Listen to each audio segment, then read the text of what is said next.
you might end up really disqualifying yourself and thinking, oh, perhaps I'm actually being discriminated because of my skin color. And I'm not saying that doesn't happen. That Mm. does happen, right? That does happen. Sometimes people look at your name, regardless of how many qualifications you have, your application is put aside. But what I've also seen work for a lot of people is if you can network, if you can establish contacts, that's how you get to hear of opportunities. We are represented. We are represented. We are represented. Welcome to Represented, the podcast. I'm Aniki Shuru, racial equity coach for online business owners who want to be intentionally inclusive by building a business that is racially equitable. I created this podcast to normalize the conversation around racial inclusion so that fear is no longer the barrier that gets in the way of doing this work. This isn't about perfection, it's about progress. Whether you're taking your first steps or you're well-versed in the journey towards racial equity, this space is for you. So welcome home, friend. Let's get started. From coast to coast, around the globe, we are represented.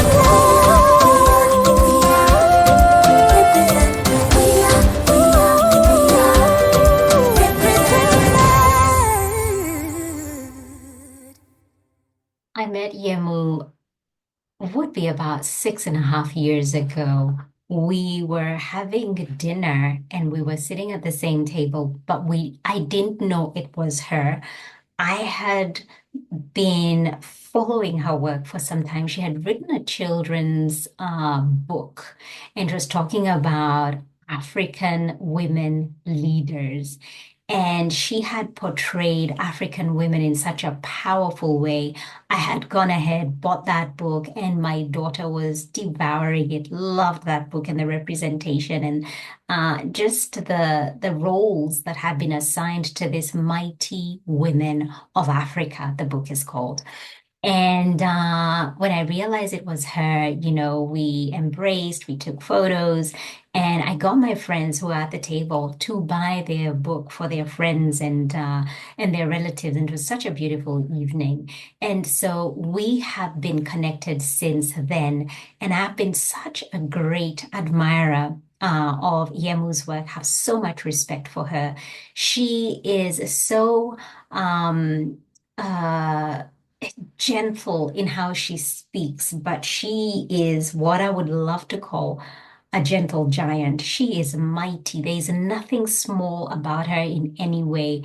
She is just a incredible human who takes matters into her own hands and goes and does something with it. She's not somebody who stands by and waits. She sees a need and she creates work for herself and she goes ahead and she does it. She finds solutions for problems. And I love this conversation so much. You will get to hear and know her at a deeper level. But let me read you her bio. Yemu Phiri is Zimbabwe-born, Australian-based consultant specializing in organizational development, leadership, and human resource management. She is a certified print and Gallup strength coach, educator, speaker, and connector with over 18 years of experience spanning public and private sectors, including mining, oil and gas, engineering, and construction industries. Yemu is passionate about empowering individuals to thrive holistically and live lives of service. In addition to her consulting work, Yemu is a co-founder and senior leader at Greater Life Ministries, where she is dedicated to cultivating Christ-centered leadership.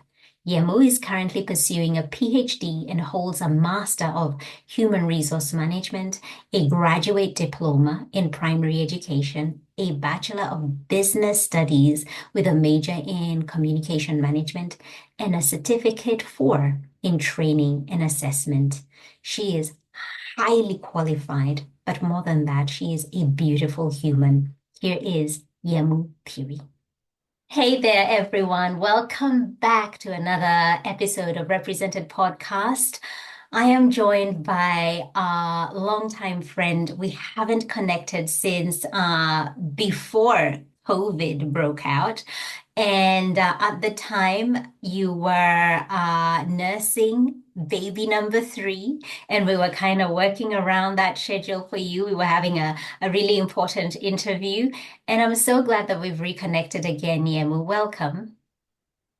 Thank you, Annie, for having me on your platform. You're such an amazing woman that I, yeah, whenever you ask me to do something, I feel obliged to to say yes, even if I'm busy or things are not really quite working out. But yeah, no, thank you for having me on your amazing platform. Oh, I don't take this for granted. I really, really don't take this for granted when, amazing people like you say yes and make time in your calendar, you move things around.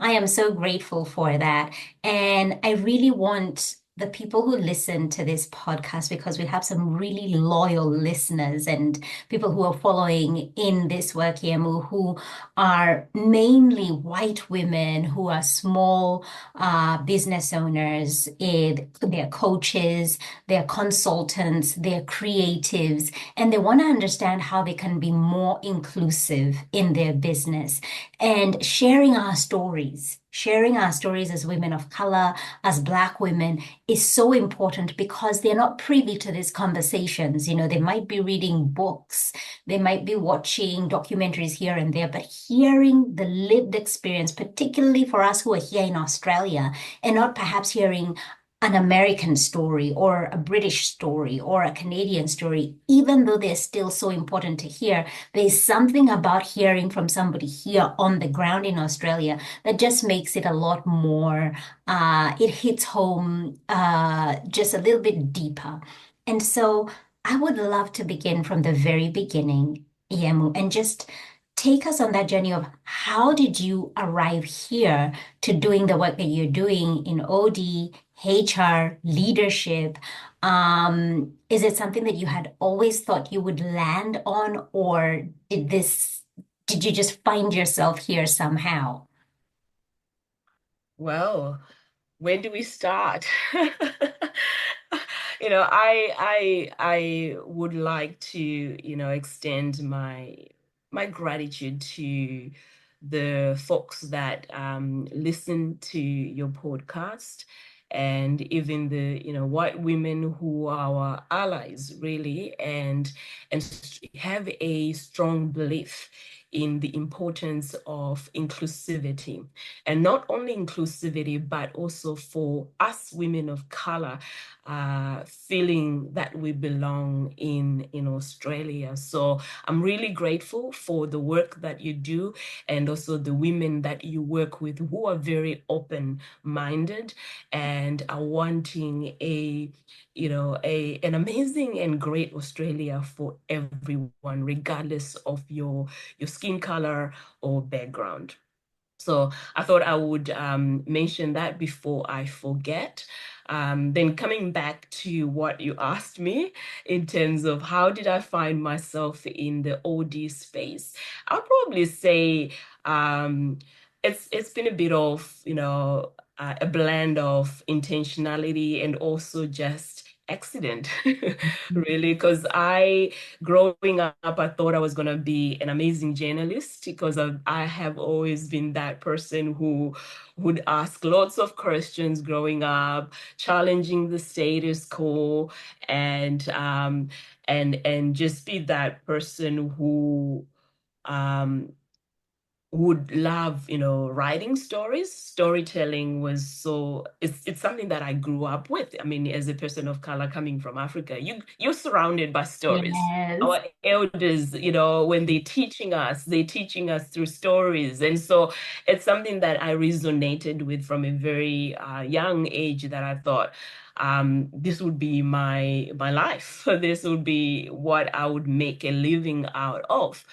And then fast forward so I went to university in Zimbabwe, studied media, and then I so happened to, I met my husband and we started talking about going to New Zealand. And so I was like, okay, again, being a person of color, you don't see yourself represented.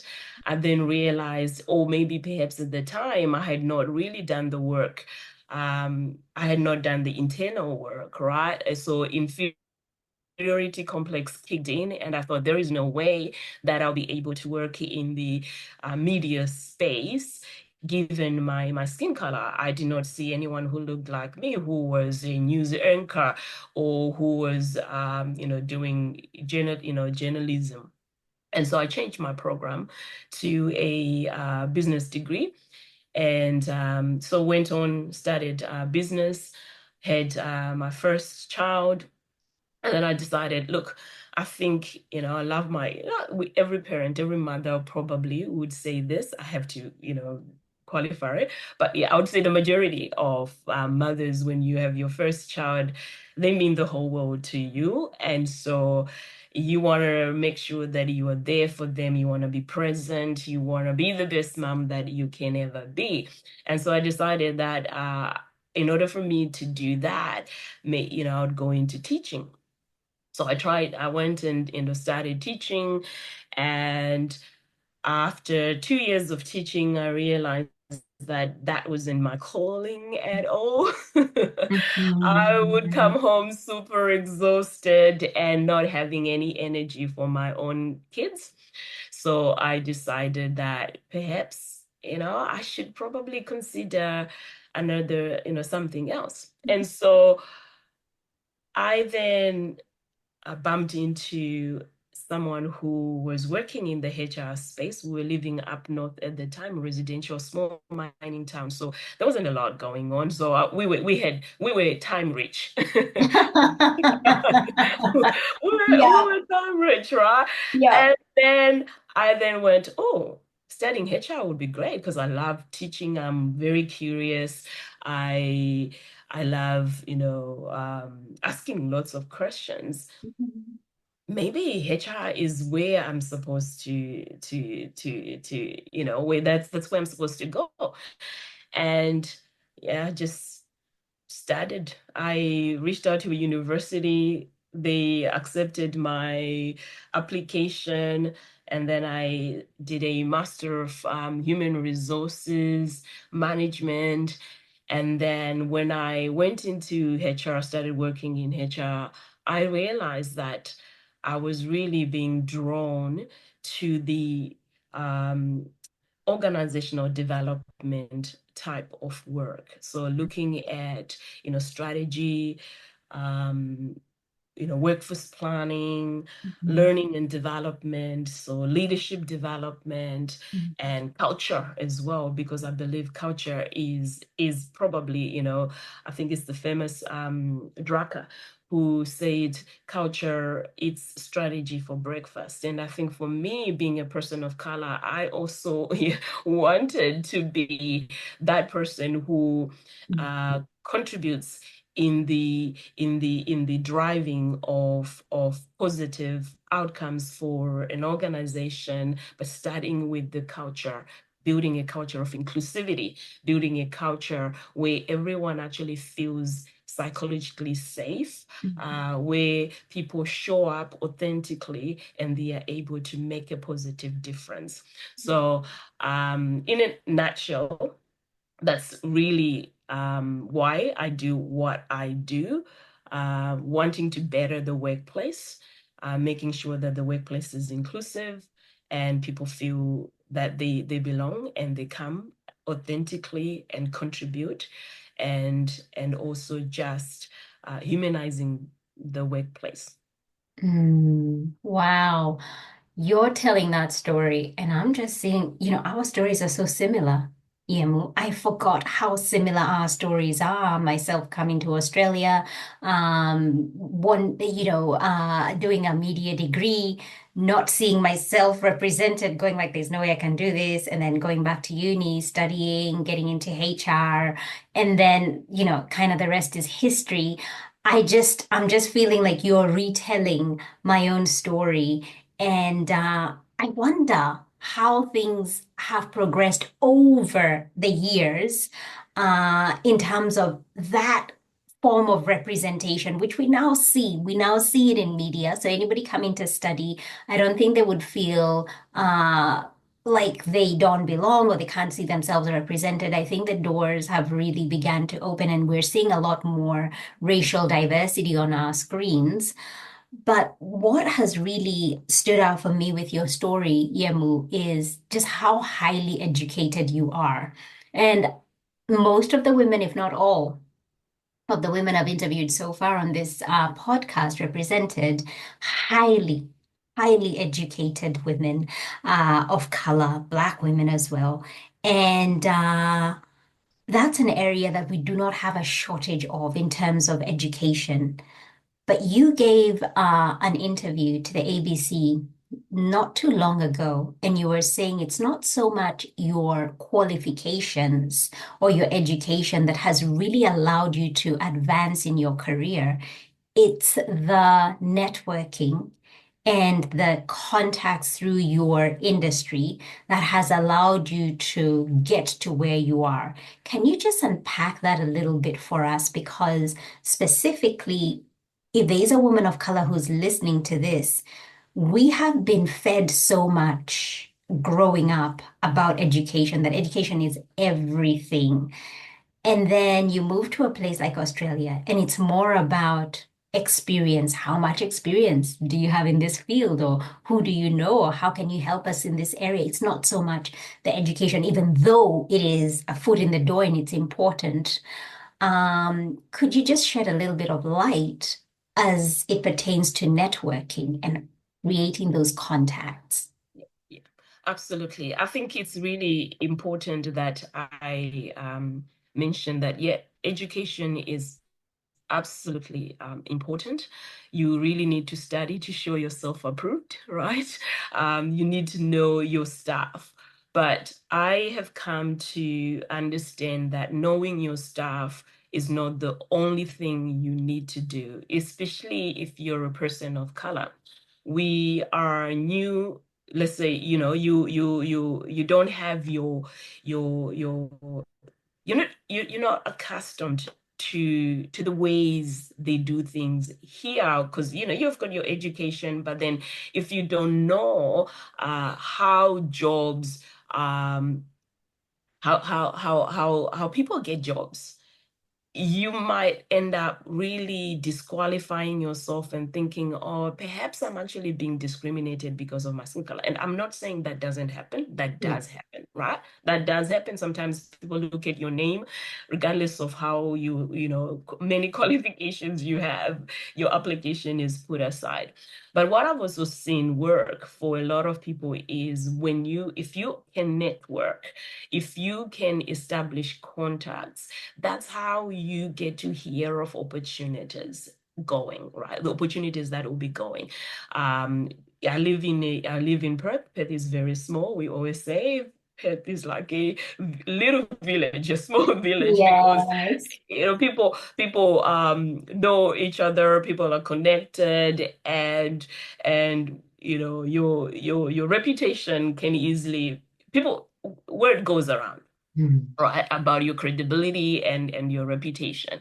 And so it is important to really keep those networks going. And I've been so privileged to have managers who have been my greatest champions, right? I worked under managers who really believed, they saw what I could do, they believed in my capability. Even in time, there were times where I would even doubt myself, right? I would doubt my capabilities. And they would just say, no, Yemu, you've got it, right? And some of them would even go and talk to people who were above, higher up on my behalf, right? To say, more like my sponsors, right? More like my sponsors. And then I would have this, leader come to me and say, oh, I heard so and so say this about you. And I'm like, really? And I'm like, yeah, they were saying you. And so I didn't really need to, I found myself not needing to, work extra hard to prove my worth, because there were people who were already experiencing my worth. I'll say experiencing my worth, right? And because they were experiencing my worth, they could not contain it. They had to spread it out. Mm.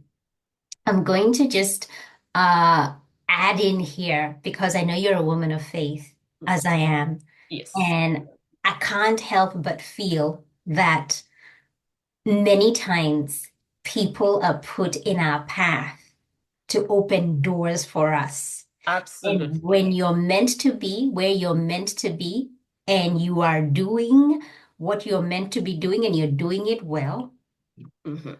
then there are people who are going to move mountains On your behalf. on your behalf. You keep Sometimes, showing up, you yeah, keep being yeah. excellent, you keep working hard, but there Hmm. are other people advocating for you and Yes. opening doors for Yeah. you. Yeah, yeah. And sometimes you don't even need to, I've heard cases where I have not even had any discussion with this person or conversation regarding my career aspirations. But then you'd have this person come and say, I just have this burden. I just have this burden that I want to help you, right? And you can tell. I mean, we are now, we are adults. You can tell when someone is being disingenuous and when someone is actually being honest and authentic, and they really want to support you, right? They just don't want to be like, you know, I would put this in quotes, like having that white savior mentality. They are Mhm. just really coming as an ally. They're wanting you, and they've seen your worth. They're wanting you to do well, right? I actually had this leader who said to me, Yemu, we were talking about, work. She's kind of like really my mentor. Mhm. And so we were talking about, family dynamics and working, having a professional role. And she said, you know, I have been fortunate, because I was asking her about how she managed to get to where she was. And she said, Yemo, I have been fortunate to actually have people who have championed me, people who have advocated for me. And also the other thing that has worked for me, I don't want to lie, it's also the fact that, you're having, this or, the demand that's being placed on organizations to have gender equity, right? And then she says, but with you, the unfortunate bit is you have the gender and then also the race working. So two things that you have, we call it the double ceiling, right? In our, when we talk Mhm. as people, people of color, we women of color, we say it's the double ceiling. You've got the gender working sometimes against you, and then you also have the race Yeah. working against you. And then she said, but I really want to make sure that I do whatever I can in my capacity for you, your voice to be heard, to create a platform for everyone, people who can experience your worth, to be able to do that. And she has been so helpful. She's been very supportive. There are times where, like, we were talking earlier, that I haven't been 100%. And so I've had to actually say to her, no, unfortunately, I can't take this. I can't do that, because right now the focus has to be on me. But it's someone that I'm really, really grateful for, who God has put in my path to be the sponsor, and not only just the sponsor, but also a mentor and a coach in my life. It's so important that we're sharing this story, Yemu, because I think it's so easy to always talk about the other side of the story, which very, very much exists, about the lack of opportunities, about the lack of having mentors, about not having people who believe in you and who are willing to open the door. But it also, there's this other conversation that we're having today that is so, so needed, but it comes from a place of applying yourself. This didn't just happen because you showed up and you're a Black woman and you're in this field. You have proved yourself. And in many cases, you've probably had to work double, triple, quadruple for somebody to see that and go like, I can 100% vouch for Yemu. I know her. She is more than capable because they've seen how much more you've done and how consistent you've been. And they vouch for you. That's the part that sometimes doesn't get told. Yeah, yeah. And I must say also, I think for me, I don't know if it's because I was forced to look at life this way, because as we were talking, as we were saying earlier, there is little representation in the audio space. The other time I had to do a call out on social media, on LinkedIn, to say, hey, are there any people of color or people from Africa who are working in the audio space so that we can have our own community, right? And I tell you, I only had like 2 or 3 responses from that call out that I did. And so looking at that, that probably forced me in a way to go, you know what, Yemu, if you want to survive in this field, then you actually need to be able to work with whoever is is able to work with you, and also help you and champion your cause and be your ally. So for me, maybe it was a matter of a situation where perhaps I didn't have choice. Maybe if we had lots of if there Mhm. was heaps of representation in the OD space, I would not have done that. I would have been comfortable just hanging out with my people. Nothing wrong with that, right? But I feel that we are like in order for us to produce honey, which is really sweet and amazing, we borrow nectar from each other. We need everyone. We need pollen from every plant, not just one, but multiple variety of plants, so that we are able to produce honey together. I love that analogy so much. Yes, yes, we need to make that manuka honey, Yeah, that just tastes absolutely. exceptional. It's coming from different seeds and different flowers and different pollen. That Mhm. is so true. And that's such a beautiful analogy. I'm going to have to, that's going to stay with me. I know it's going to stay with me. But you're also somebody who takes matters into your own hands. And in particular, before we started recording, talking about the fact that you're a mom of 3. Little one will be beginning school next year, kindy. And so you've had to adapt to doing things a little bit differently. And especially when we are migrants, we don't have the village that we have back home, that childcare support, where you have somebody who's living with you, who's helping you with the household activities and chores and helping you care for your children. It is different here. Your husband is working, you're working, and sometimes you're not able to access certain things that you would like to. For example, like we've been talking about the importance of networking. And so you took matters into your hands and you put together the African professional women, whereby you bring them together to have that meet up where they have those opportunities to gather, to network, to exchange, information and contacts. Tell me a little bit about how that meetup is going, and perhaps what have been the fruits, what has come out of that. Oh, beautiful. Look, that idea came out of frustration. Um, as a working, parent, and I'm sure a lot of women would, relate with this, that you would have networking events happening either before work. You're talking of 7 a.m. in the morning, breakfast, networking meetings, or after hours. And then where does that leave the, working parents, people with caring responsibilities? You left with no opportunity to network whatsoever. And for us, most of for us women of, color, I would speak for myself, I can't speak for everyone else. But I found that, my group of friends, we were like, we can't even network any other time because, again, when you live in WA, you have, your spouse sometimes doing fly in, fly out. So you're the mom, both mom and dad during the week, right? So you are not able to even say, oh, I can, because there's no daycare after hours. Right. And even some of your friends are also in the same situation that they're not able to help as well. So whilst we do have a community, people support one another, but those dynamics are real.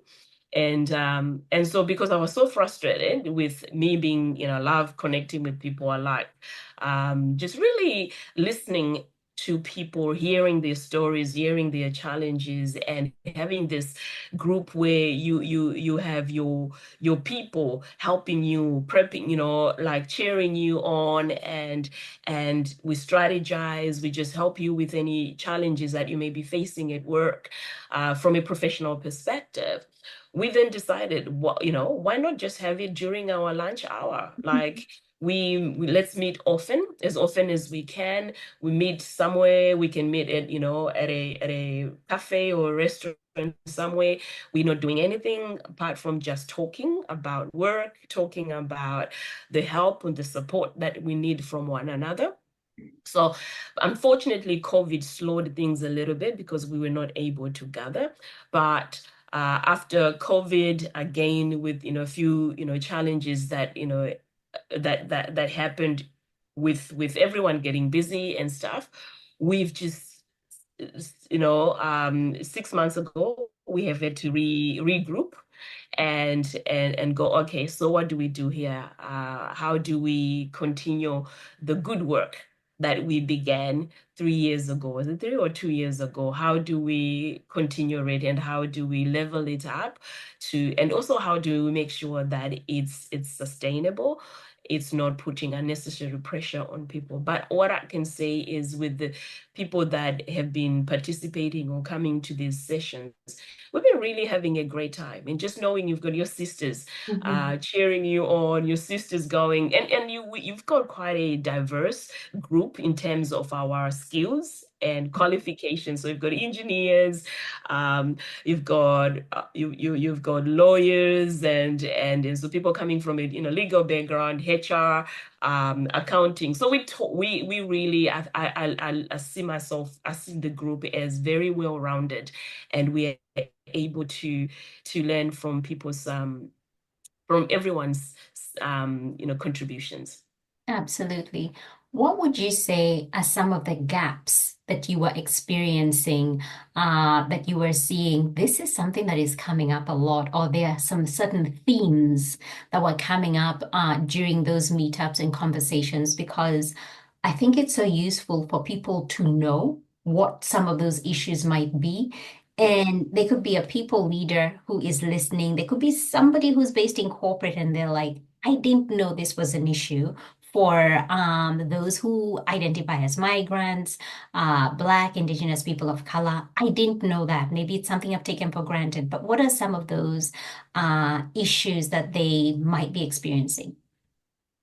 Yes. So microaggression, microaggressions, that's a big one. And if anyone listening to this podcast has not had time to subscribe to any podcast or newsletter, I dare you to do that, because I don't know if you're still giving this away, but you actually have a document that you have written, Yes, yes.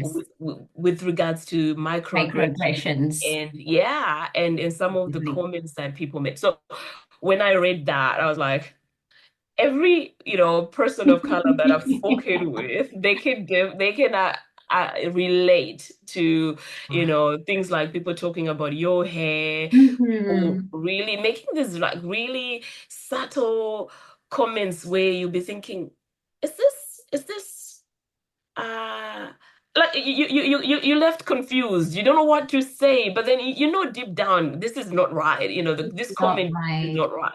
Like I remember in another where I worked, I really worked very well with the the GM there who I was working under.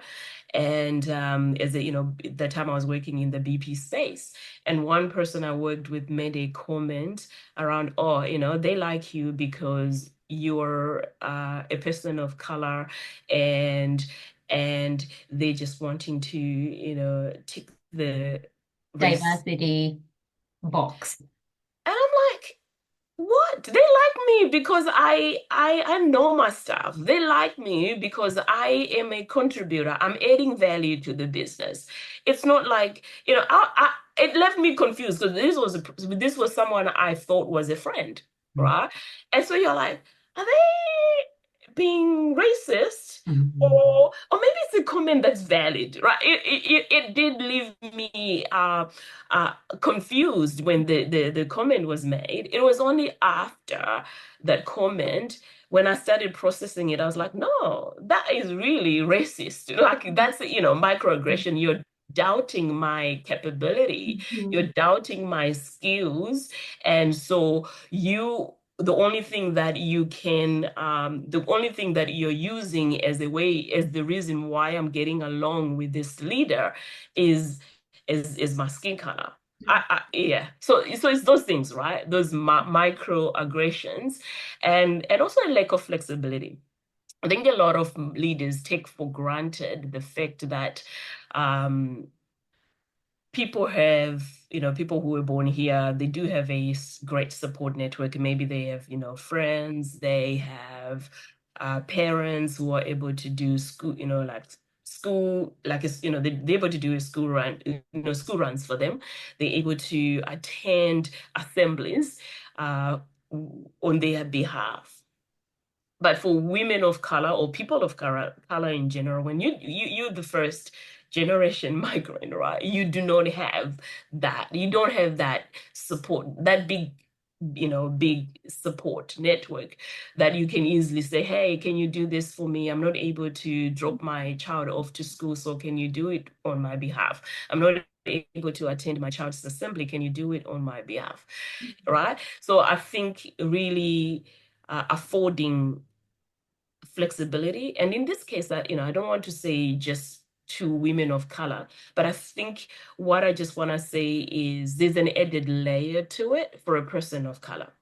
Flexibility is important. It is required in this day and age, right? Where we cannot continue to operate workplaces based on in the industrial revolution or the industrial age, where workplaces were designed for men who were meant to be providers, right? So now we are trying to fit women into these systems that were not designed for them. So it's important that anyone who requires flexibility, whether you're a woman or a man, you are afforded that. But it's also equally important for leaders to bear in mind that when you're dealing with migrants, they may need more flexibility because of the fact that they do not have a good, they do not have a large Mhm. support network.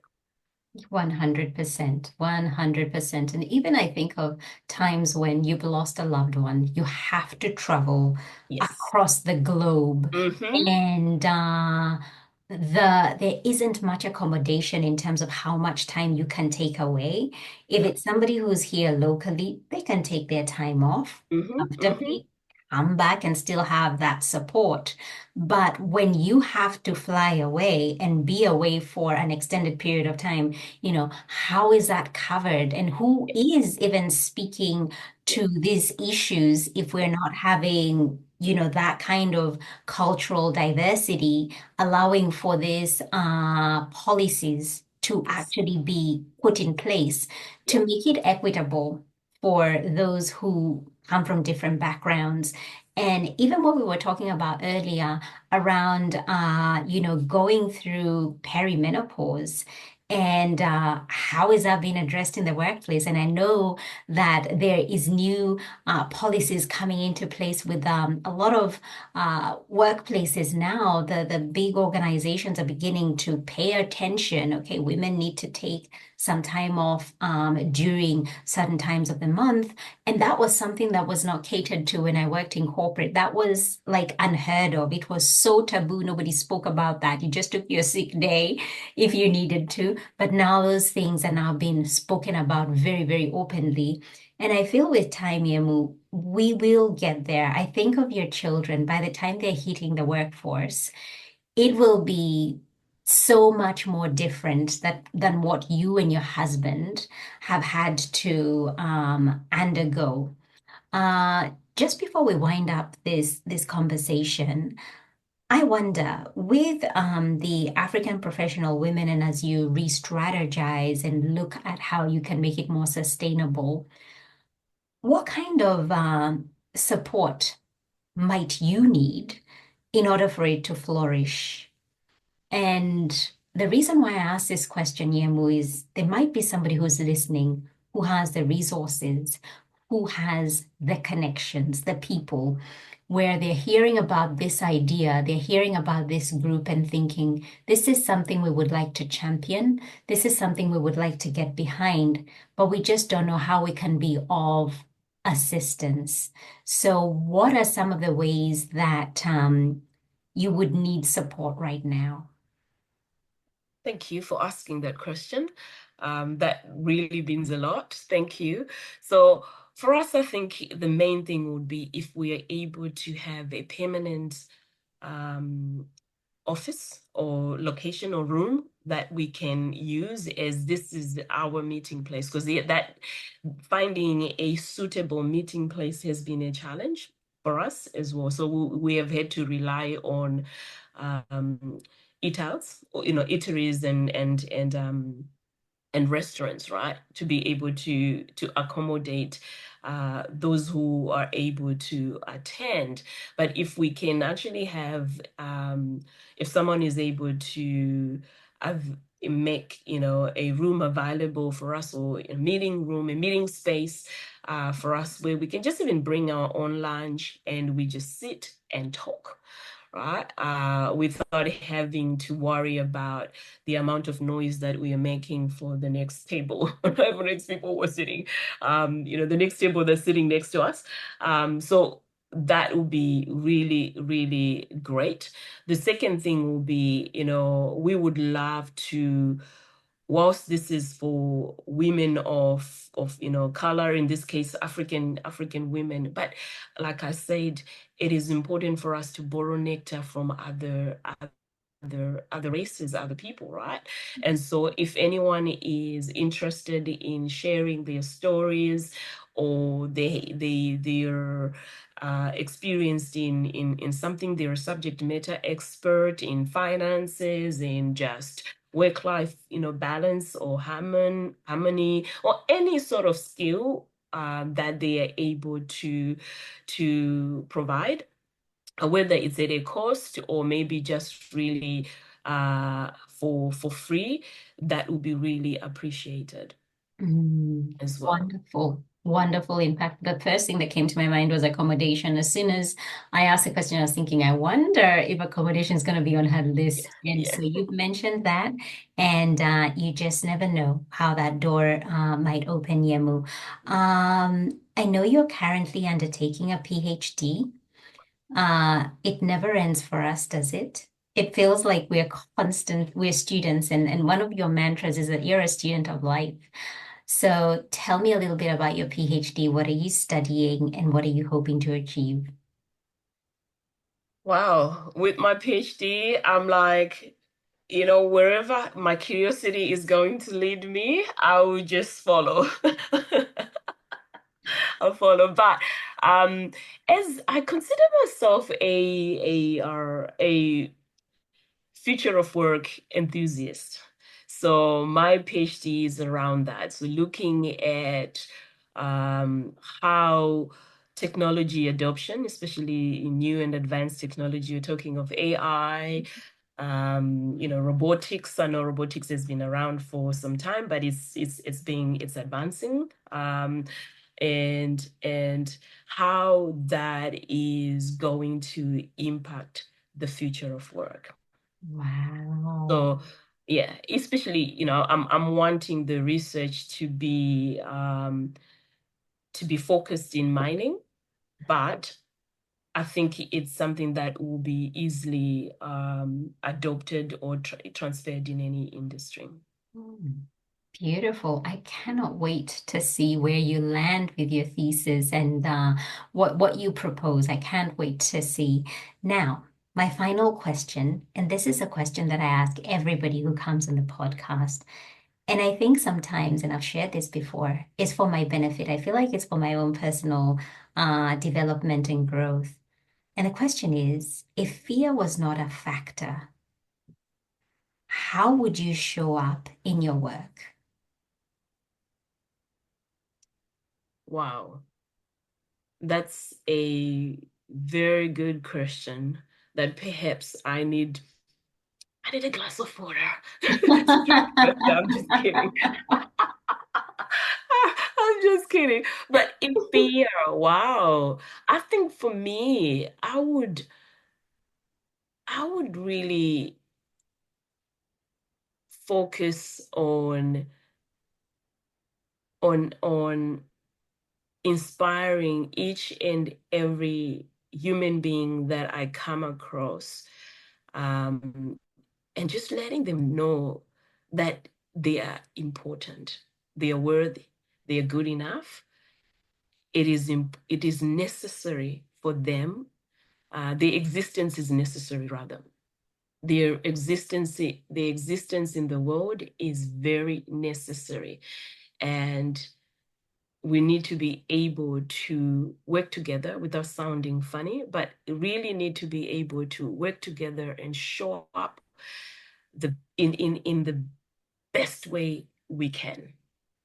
There's so many people who are hurting. There's so many people who are going through stuff. There's so many people who are even questioning whether life is worth it, right? And so I think for me, that would be something that I would do for a living, showing up and letting everyone know that their existence is necessary, they are important, they matter, they are enough, regardless of their background, color, or anything that, sometimes the world unfortunately uses to disqualify people with.